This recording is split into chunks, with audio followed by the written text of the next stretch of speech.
Hey guys, welcome to Susper. Today we have an interesting guest. He is an startup entrepreneur and CEO of Old Sexiest Bakery, which is running in different locations in different countries. And he's a guy from Austria, now living in Portugal. Welcome. Thanks, Prakas. Thanks for having me. So, Very excited to be here. can you introduce yourself to the audience? Yeah, sure. So, as you know, I'm Rob. You know me as a guy with startups, which I kinda am.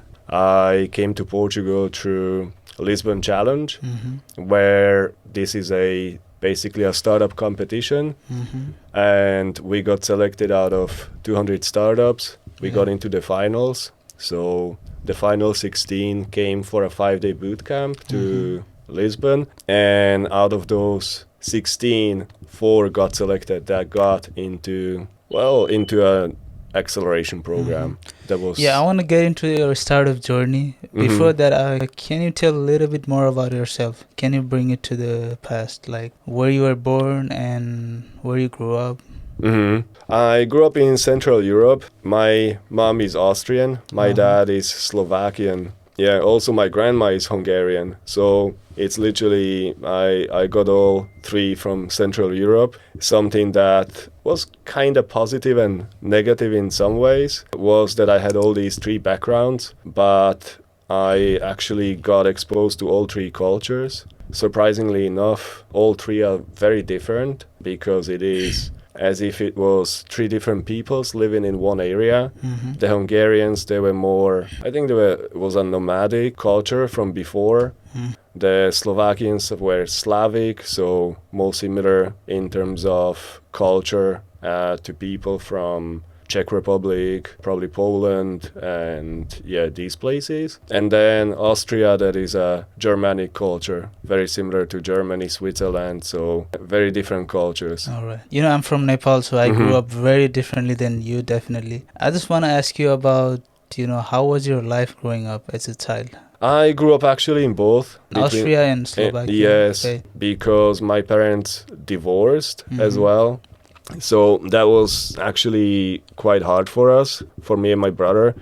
First, we didn't really understand what's going on and how it's gonna go, because our parents first stayed together. They were living together, obviously arguing quite a bit. So that definitely affected you while growing up, right? Yeah, most likely. Just for the record, I don't really remember much from my childhood because I had a very heavy car accident when I was 18 and I was 19 already. I had a very bad car accident and I was 5 days in coma. Wow. And during that time I forgot quite a lot of my childhood. They offered me counseling and hypnosis to recover the memories, but I refused. Some of it obviously is coming back and came back since then, but the majority I don't remember, which is kind of weird. So can I ask you on that topic one more question? Sure. So do you remember how the accident happened, how the crash happened, or you don't have no memory at all? Zero memory. So were you alone at the time? Was my brother. There was Who was his driving? girlfriend. Were you driving? I was driving, yeah. Oh, you were driving. Yeah. You already had the license, or? Yeah, you I had a did. license, Yeah. Well, if we mention now the accident, then it was my fault since I was the driver, but I got caught up. So there was a car driving off the bridge and didn't slow down and basically cut in front of me, and I just pulled the steering wheel not to crash into him. But as I pulled it, Which car were you driving? at the time I had a Skoda Octavia. It was a souped-up version, because in those times when it happened, Fast and Furious was quite popular, so a lot of people were upgrading their cars, especially young people. So I had those neon lights under the car. The engine was revved up. So these type of things. And so the car was really fast and furious. I was also driving fast and furious. Fortunately and unfortunately, I was the one who got hit the most. No one else, yeah, people got hurt. My friends, also my brother. And nobody lost their life. Nobody lost their life. I was the most hurt, which is fair enough since I was the one driving. So, yeah, when you're young, you don't really see this responsibility Exactly. that you have for the others. But yeah, now looking back, I'm like, yeah, I was the one driving. So no matter how, yeah, what happens, you're the one if something bad happens.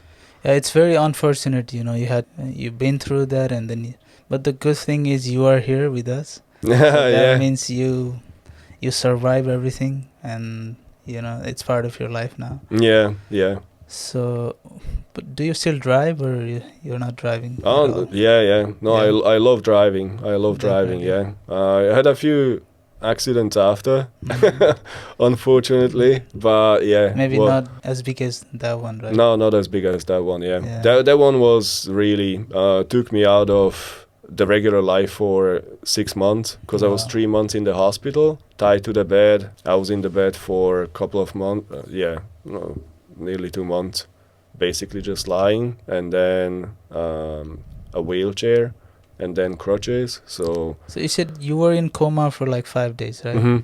So once you woke up from the coma, did you have any memory of the incident, or it didn't came out until a couple of months? No, No. it's super weird. It's basically, imagine now we finish the podcast, you drive home, Yeah. and 5 days later you wake up in a Wow. hospital. So this was basically it. When the accident happened, it was nighttime. The next day, the next thing I remember is me waking up in the hospital. I thought it was a dream. Wow. Yeah, and I tried to leave the hospital. And obviously I couldn't because, yeah. So my pelvis was broken in 3 halves. So one half of my body was completely destroyed, broken up. I was not able to get up because, yeah, you're put together like a Lego piece. And I had screws and metal inside the body. So, yeah.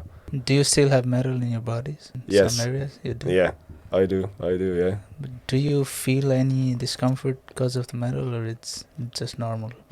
Honestly, no. Interesting, like they put metal in body. Sometimes I remember about 10 years ago when I was passing through airports, sometimes the alarm got triggered Yeah. because of the metal, but nowadays, not anymore, because, I believe they have better machines, then the sensitivity changed. So, but otherwise, besides that, not really. So since you were 18 or 19 at the time, were you studying or working? I wanted to go to college. For private college, my parents at the time didn't have the cash. It was not really common to go to a private college in those times. Now it's more commonplace. In those days, the public universities were really, really good level, so people normally try to get into those. The private schools, private universities were really for, was not that common. So did you graduate from college? I did, but that was later in Ireland. Yeah, when I moved to Ireland, that's when I decided basically to study. What did you study? Finance and investment. Finance and investment.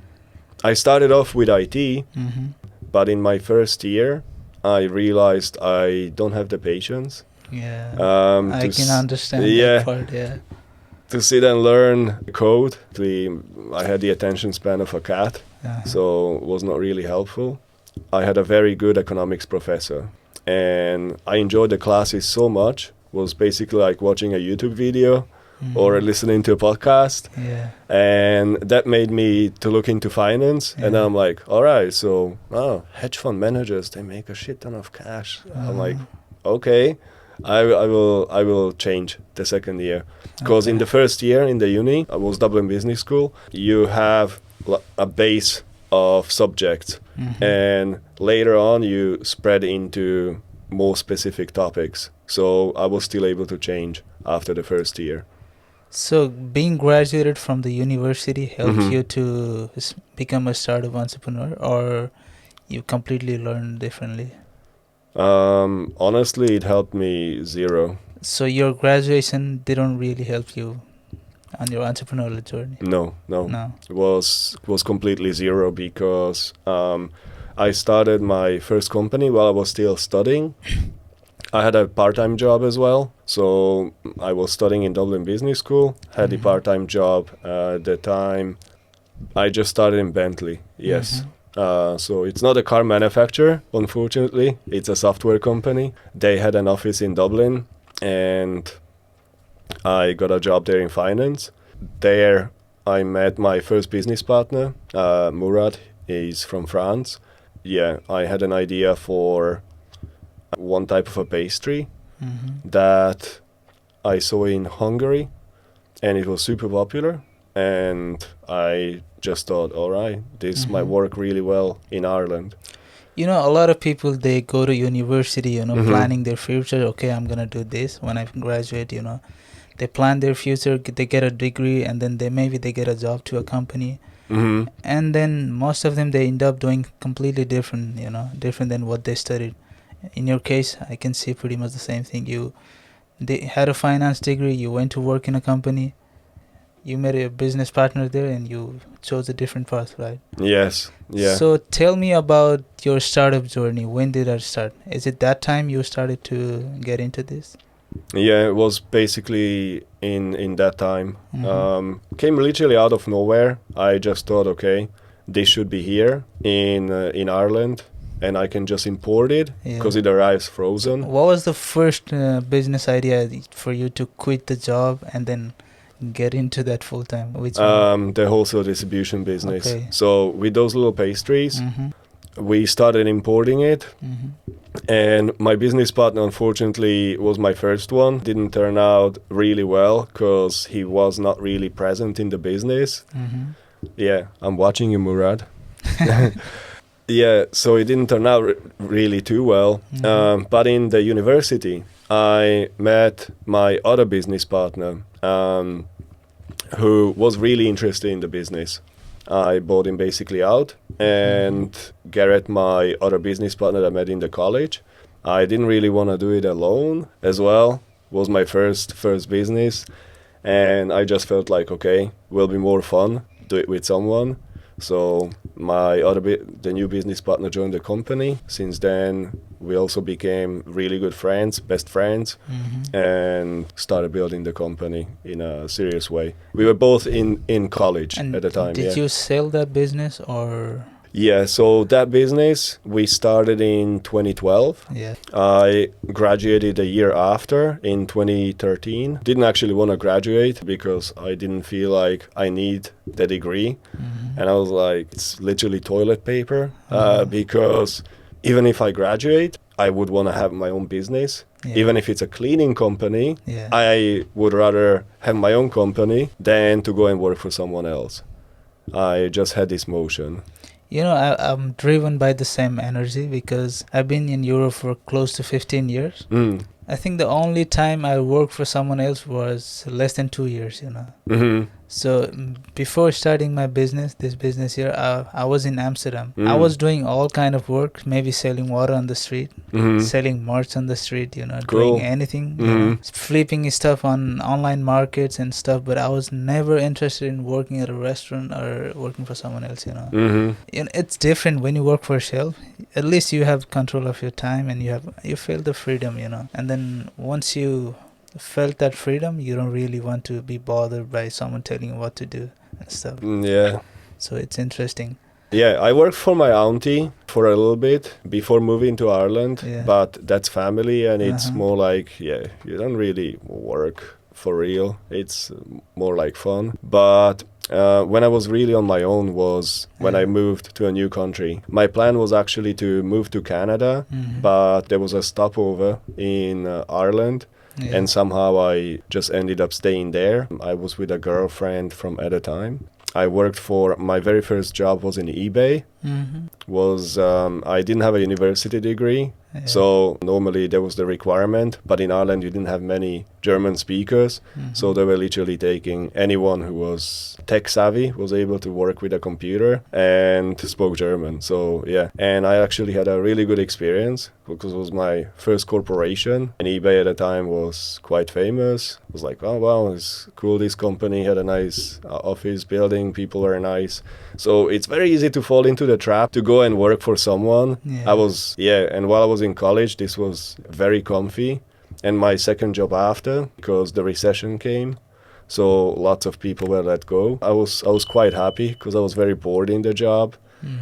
And afterwards, I got a job in Microsoft. There I stayed 11 months, and I was actually let go because I was my performance wasn't the best. So my contract ran out. They hired me for 11 months. Okay. And while I was working, I was trading, I was buying shares, stocks. Basically, I was doing that. I literally became famous in the team that this guy is working and trading while he's working. So it was not a good name to have. So they didn't extend my contract. And afterwards, I got my last job. That was the job in Bentley. You know, you have done a couple of startups. You know, you've also raised funds from the investor. After that, I think you came to Portugal. When you first came and you were doing presentation, you were trying to raise money, I think, to get the contract and everything. What was it? Was it Parkio? Yeah, that was Parkio, yeah. Can you tell me a little bit about this journey? So after the wholesale distribution company, we also opened two actual sites, two bakeries. So one in Ireland became the first Bitcoin bakery, 2014. And 2015 we opened the second location, and that became the world's first smart bakery and cafe. So you can Google that. It's in Dublin. This was 2015. And 2017, December 2018, exited the company. And because we both, myself and the business partner, were working on another business. So did you sell the company or? Yeah. You sell the company. I sold. The business is still running, that company? Yeah, the wholesale part, yeah. Yeah, about the Parkio. Yeah, so that was the part with Lisbon Challenge. Yeah. When we got into Lisbon Challenge, got down to the final 4 startups. Oh, that was a part of the challenge. Yes, Okay. that's when we actually met, because I found you on Google Maps. Yeah. I found you on Google Maps. I was looking for a place with good reviews. I think I remember you had 5 stars. Yeah. So me and my business partner, we came here, and yeah, that's how we met. You were really good at it, so obviously I kept coming back. Yeah, so Lisbon Challenge finished, and we got the investment because that was part of the competition. 4 startups got invested in, and I had to set up a company in Lisbon, but I didn't really mind because during the program I got to know the city, and I'm like, wow, it's actually really cool here. Weather is awesome. I think after that you launched an online delivery app or something, you know, for the restaurants. Right? So did you raise money for that, or you just started with your business partner? Yeah, that business came about because of COVID. So the parking app, we had to park for the time being, because during the lockdowns, when we had that, people were not driving, so they're also not parking, also not charging, because we added an electric charging capability to the app. At the same time, I saw in the news they have a problem in France that also appeared here in Portugal, and that is restaurants had a huge issue with Uber and the likes of Uber, because they were charging very high fees. Yeah, high fee, yeah. Definitely. And the restaurants, they basically were getting like half of the money after paying tax and Uber Eats. So my business partner, because in this venture I also had a business partner, he was telling me about an idea that he saw in somewhere in the Middle East. They use some kind of a link, and you basically have Uber Eats or Glovo or one of these delivery apps inside this link. So it gives the restaurant a page with all the food, and you have basically the same experience as if you had an app, but we were able to charge them just not a commission fee, but instead we charged a subscription fee.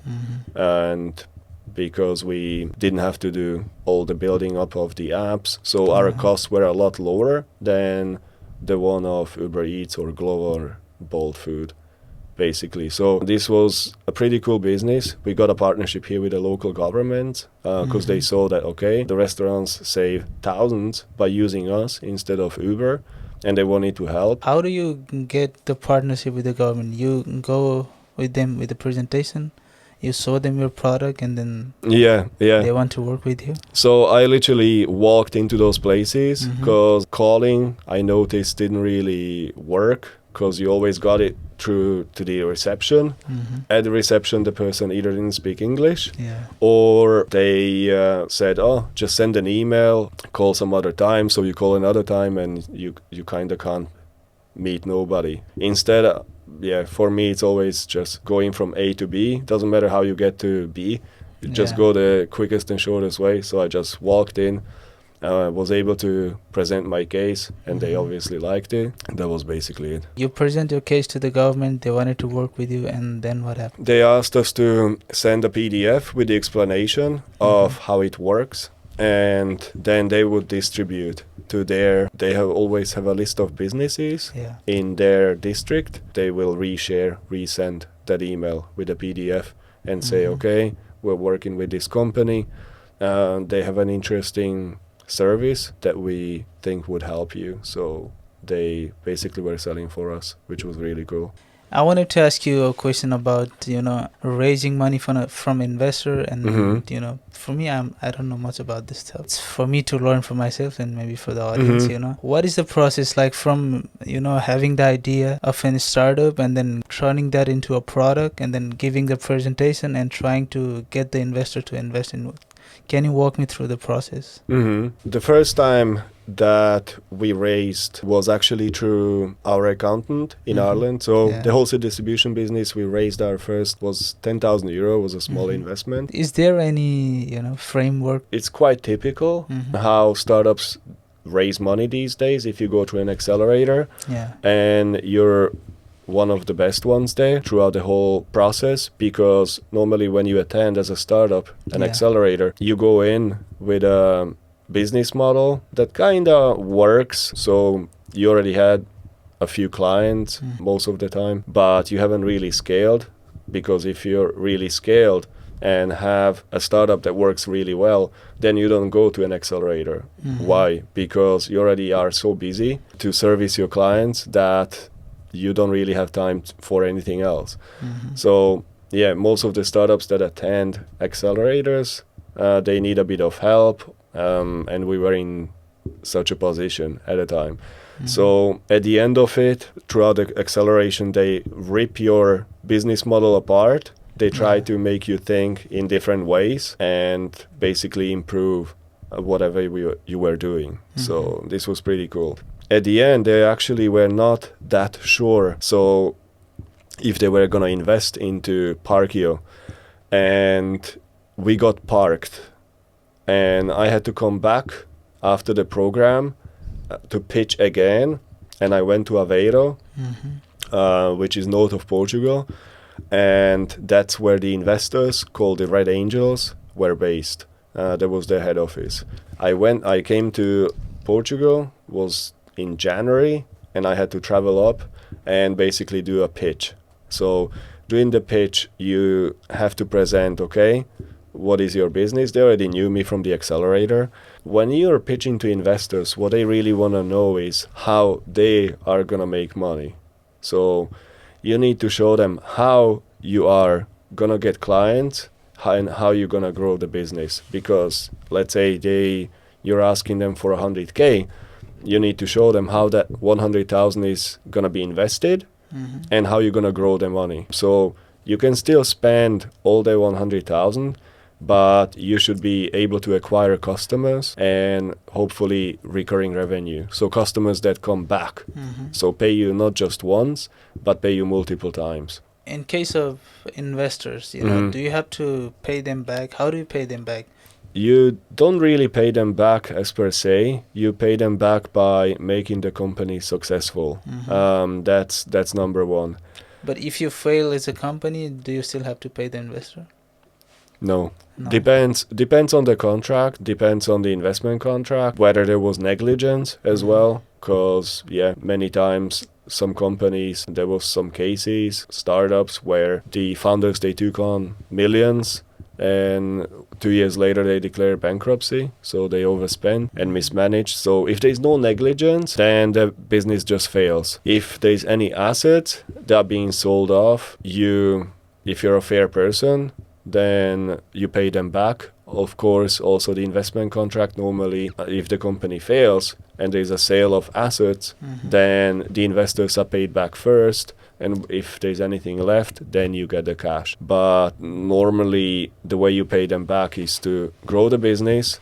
You take on more investment and their shares, let's say they took 10% of your business, then their shares are worth more after the new investor comes in, because it comes at a higher valuation. So the company is worth more when the second investor comes in for you. And some contract they might do paying dividend. Depends. Yeah. Depends on the contract. It's very unusual though. Normally they don't ask for dividends. In some places, yeah, I believe Eastern Europe or also Latin America, many times they were asking for dividends or some payback. But normally it's not the case. Okay, so mostly they invest their cash in, and then they wait for their investment to grow. It goes in stages as well, because firstly, when you're very early stage, you either raise money from your friends or family, and second is angel investors. So these are either... What is angel investor? Yeah. For people who don't know. So these are individual investors, small investors, and they are called the angel investor, basically because it's not a venture fund, but it's an individual that is in some places, let's say UK or the US, you need to be an accredited investor. Can't just be anyone that invests, but in certain places it's anybody can invest. So me and you, we can become angel investors today, and tomorrow we decide, okay, we invest into some startup, into some company. It's literally just an individual. So there is two types of investor in terms of raising money: angel investor, and another is like fund. So institution, right? It's normally an institution, yeah. And also the investors that I got was a group of investors called the Red Angels. Basically, they have a committee. They meet together when there is a presentation. And then after the presentations, they decide in the committee, okay, we believe that, okay, they vote individually who believes in which startup. And that's when they invest. At the end, they decide who's getting the investment, because they always pool the money together. So let's say each one of them commits 5 or 10,000, and then they invest into startups. I want to get into your recent trip to the Dubai. I think it was a month ago you went to Dubai. You spent a couple of months or so, I don't know. You spent some time there. And can you tell me about the trip? What was the main purpose of going to the Dubai? Yes. So this was back in November. During the Web Summit, I met the Dubai delegation here, and they invited me over to Dubai. And because I went over to the delegation here, I spoke to them about startups and the ecosystem back in Dubai. And they invited me over, and my aim was basically to get to know as many people as possible and to learn about the ecosystem. And I figured during the delegation here in Lisbon that the best way to do is if I try to run a program there, like an accelerator. So that's why I went basically over to Dubai. So your trip to Dubai was build more network and get to know more people, try to make more connections, right? And also to organize an accelerator there, because I genuinely felt that, okay, I could bring some startups over to the Middle East, And Dubai is an amazing gateway because the official language is English. So yeah, everybody has to speak it. So the entry level is quite low in terms of language requirements. So that was the easy part. Ecosystem there is really vibrant, and a lot of people see it as a gateway into the Middle East because of ease of setup, then the language. Yeah, recently a lot of people are also focusing on Saudi Arabia. I think the government, they're trying to get foreign investment, trying to get all the entrepreneurs there. One of my friend from Switzerland, he also planning to travel to Saudi Arabia. So do you know anything about Saudi? What's happening there? Yes, I went over for 10 days. So while I was living in Dubai, there was this conference called The Leap.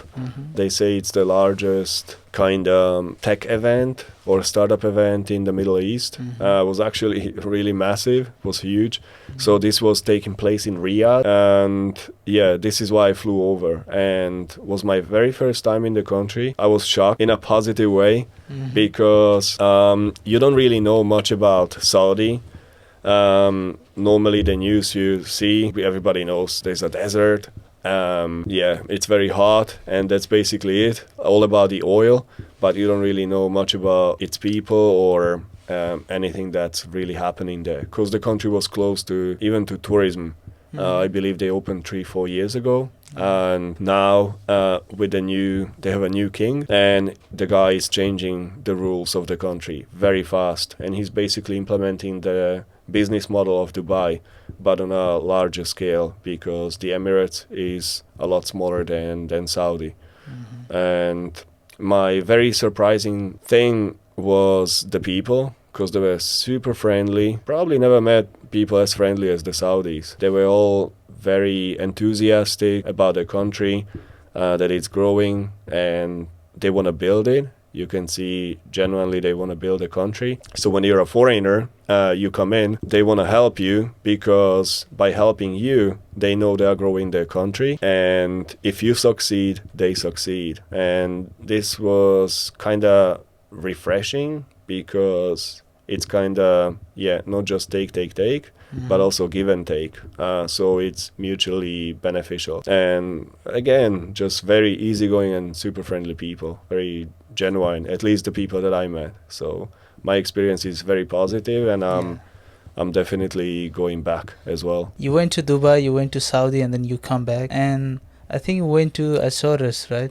Little island in Portugal. What was the reason for the trip there? So my return to Europe came a little bit unexpected. My business partner, while I was in Dubai, he was in Azores. Now we are talking about my business partner in Parkio.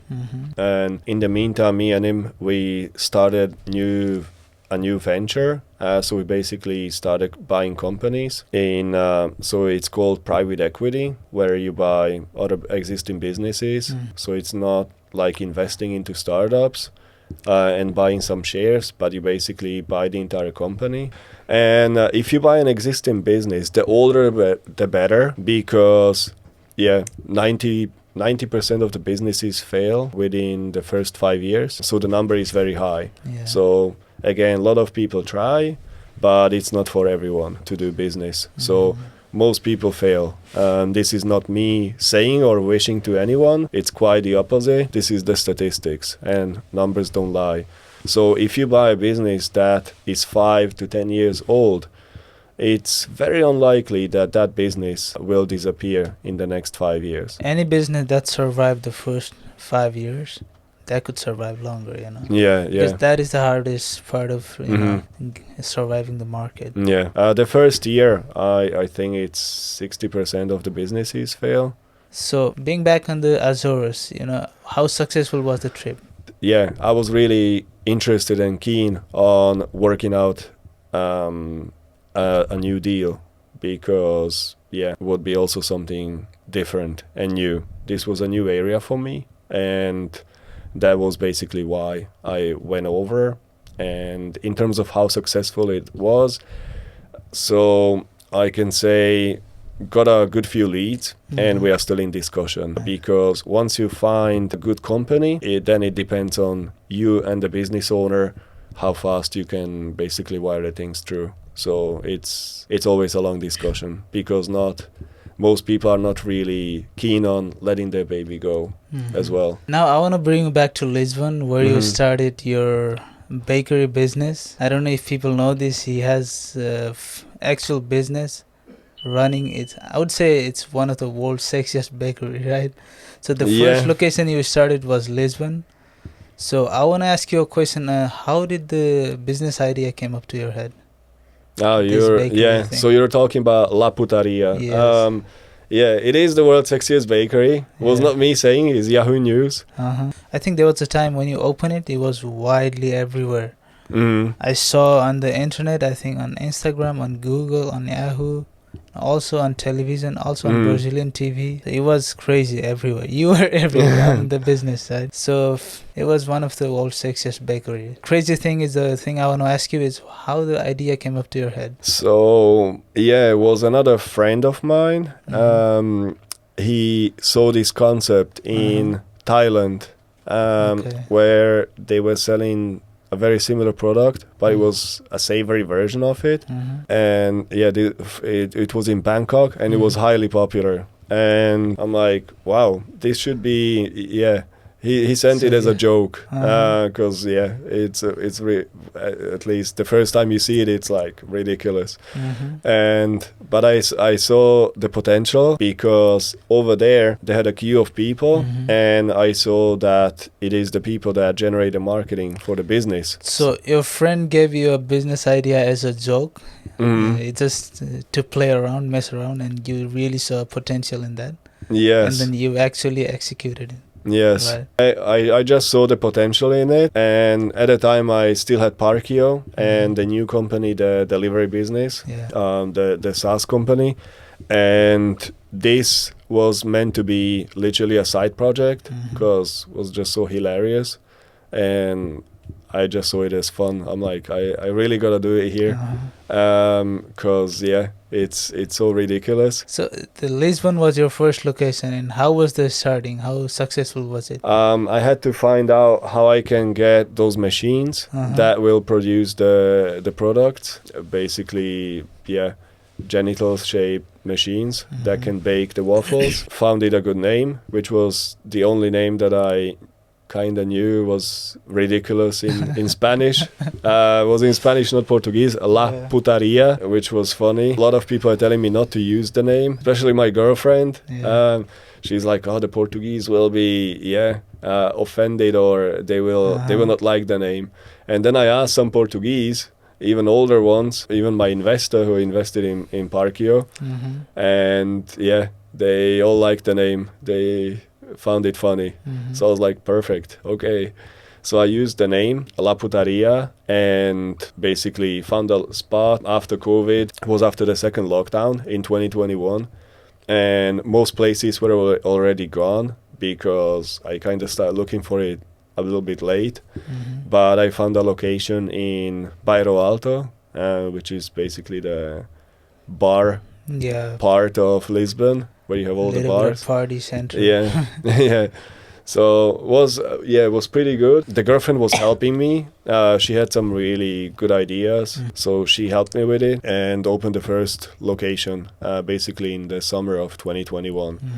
And to my surprise, after day 3, the word got out. Obviously, there's a bit of marketing behind it, so used influencer marketing. And this was my first time into basically this area, because my skill was really in marketing.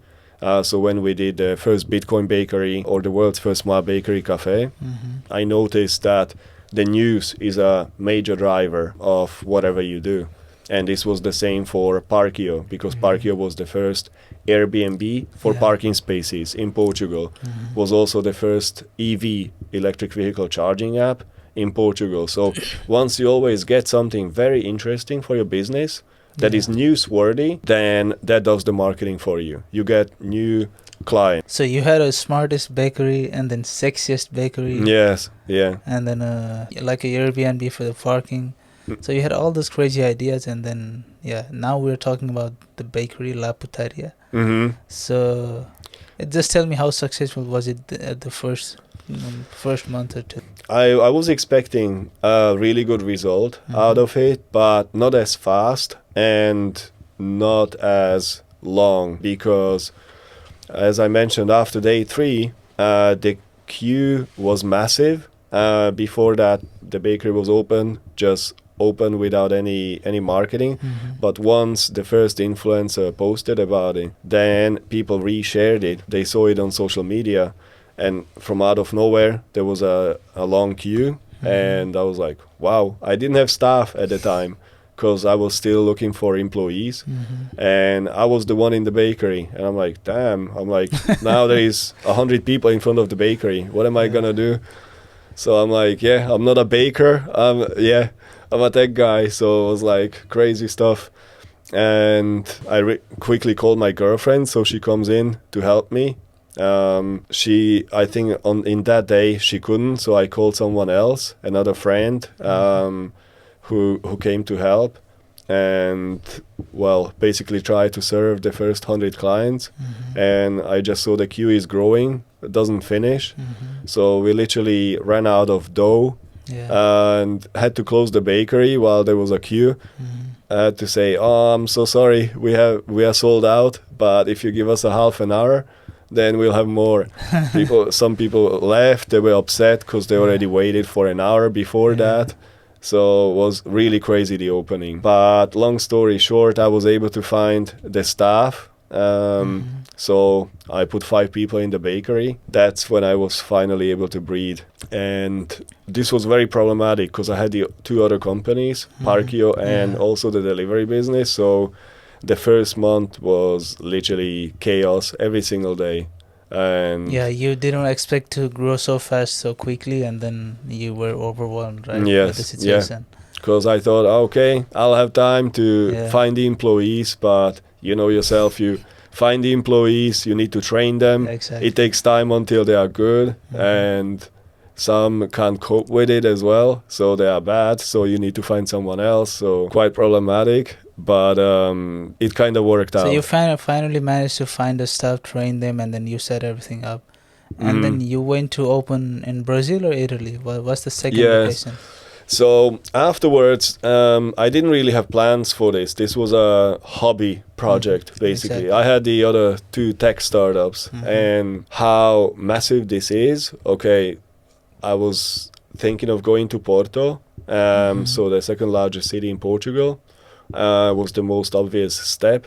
And my plan was basically set up a shop there and have the 2 running while I'm running my actual business, the delivery company and Parkio. So was not Brazil or Italy or any of these were not really on the table. In September, this was 2 months after the bakery opened and was already stable in Lisbon, I went to Porto to start looking for a space there, but was not so easy because most of the locations were already snapped up. COVID was over, so everybody was reopening. So it took me some time, and then I discovered that somebody copied the same concept. In Porto? In Porto, yes. Really?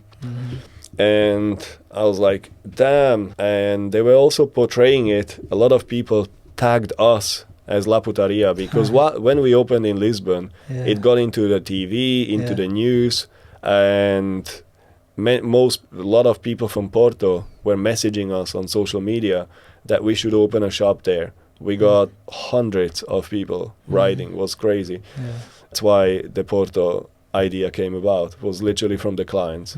But this guy opened there, and a lot of people in social media bought his product, and they tagged us in it just to show their friends as if it was La Putaria. And this happened also in Lisbon because other people started copying the concept, and out of nowhere there was 3 more bakeries in like Lisbon. Mine in Lisbon. But shockingly enough, well, not shockingly, shocking was for them because their shops were empty, and my shop still had the 2-hour queue.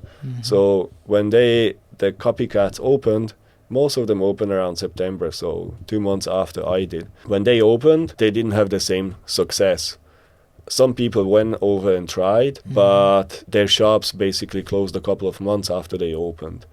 And the guy in Porto, though, I saw he had a queue because He was the only one there, right? he was the only one there. And then I asked my girlfriend. She had no experience with attending reporters or any of these. Yeah. She had her own business with her mom, beauty spa, but that was basically it. So no experience in this. So I asked her to help me out, and she came onto the TV and these type of places. So she kind of became like the face of the business, and because she's Brazilian, Brazilian news saw what's happening in Portugal because the bakery was really a massive hit.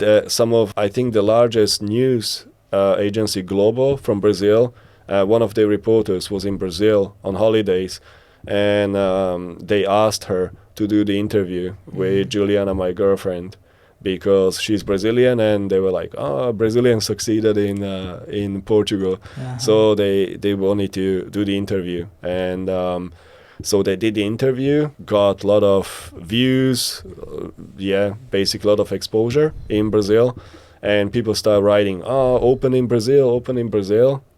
So you opened 2 locations in Brazil, and then when did you went to Italy to open a new location? And our plan was also to expand in Brazil via franchise. So we hired a franchise company that started building the legal framework and the structure of the franchise. Yeah, the franchise idea again came from clients because the people and the fans, they try to buy the franchise, but we don't have one, so we had to create one, and we received hundreds of applications. And then this news came out where the government is trying to shut us down, and the problem was that obviously this is bad news for the business, because you look like they're gonna shut you down. So it actually was positive and negative, because the positive part was that the people that never heard of La Putaria out of nowhere heard about it again. If something's controversial in the news and it's a location that you can visit, a lot of people are curious. So the queues that we had grew even longer. So this kind of backfired for the government.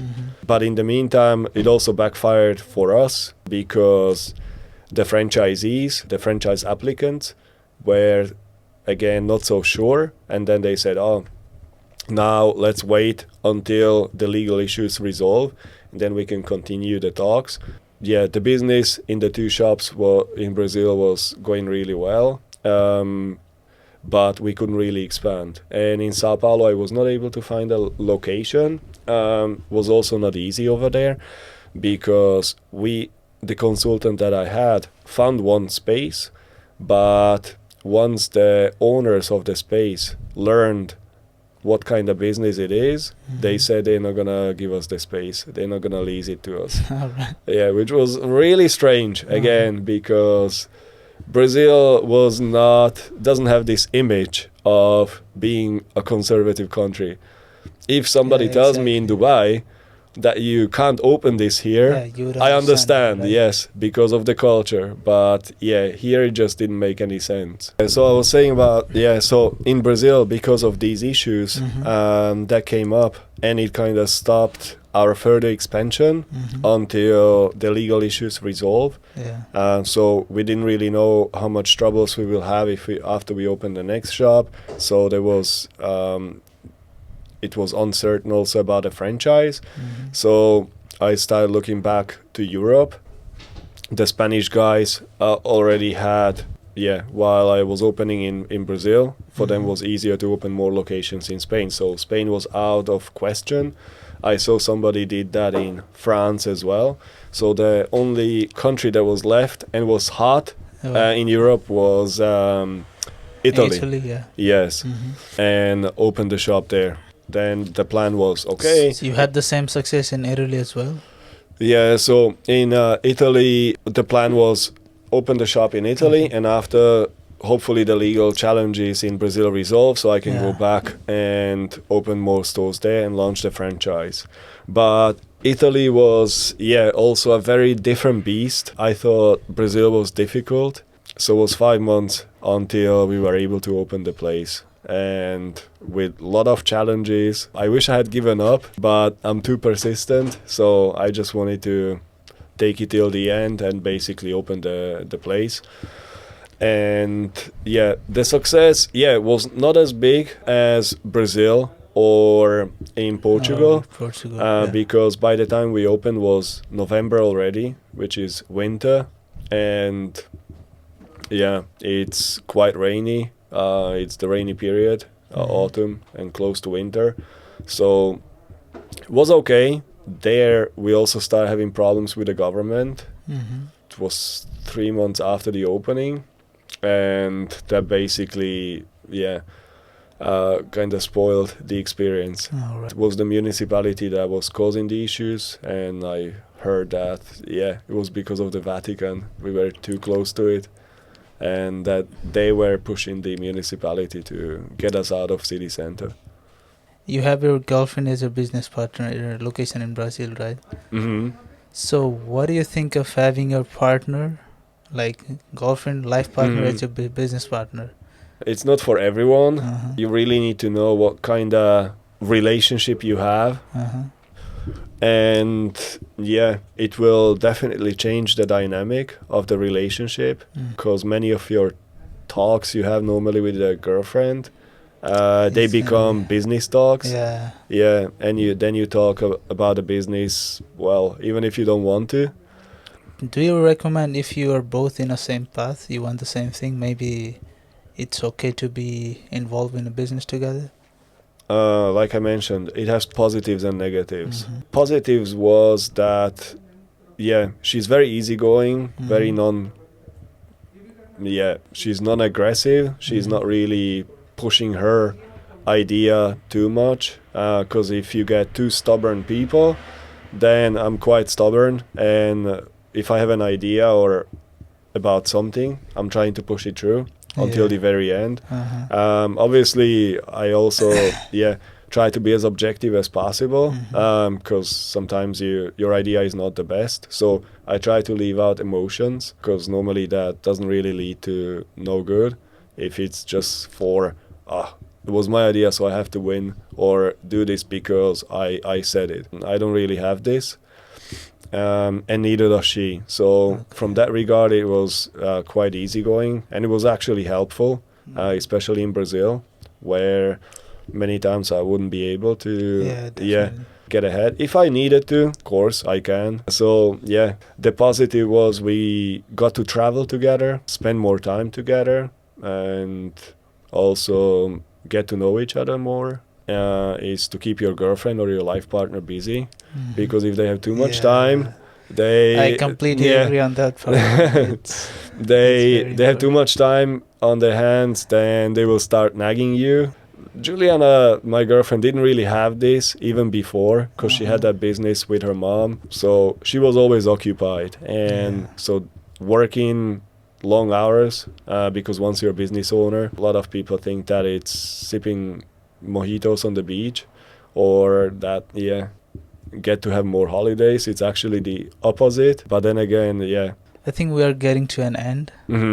Before we end, we have a question from our last guest for you. The question here is, do you spend any time with your family? Not as much as I would like to, because my brother now lives in Ireland. My mom lives between Austria, Slovakia. Normally we go on a family trip every year, and I'm trying to be at home during Christmas.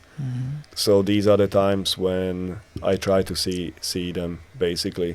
My dad unfortunately passed away, so he's not joining us.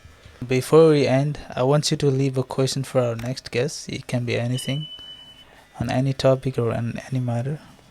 So you can just write it down and leave it in paper. Perfect. Perfect. I'm gonna give it to you.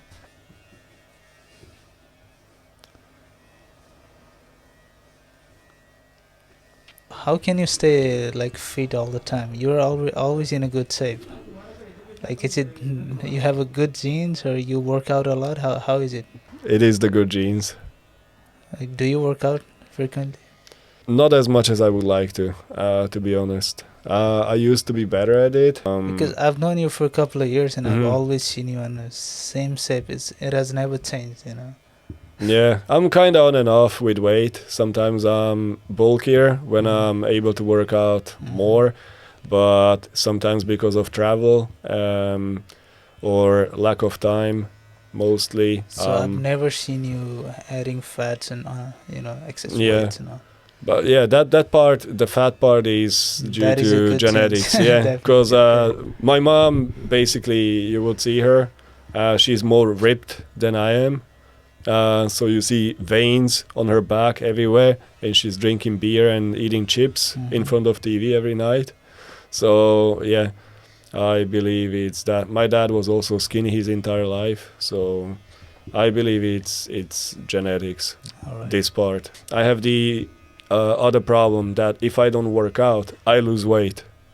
So I get mega skinny. So Mhm. yeah, that's my problem.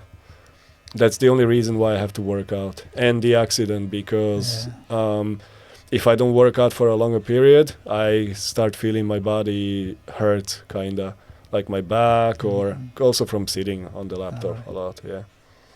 I think we're at the end now. Hmm. Rob Kramer, everyone. Thank you so much. Hey. It was a pleasure Thanks, man. talking to you.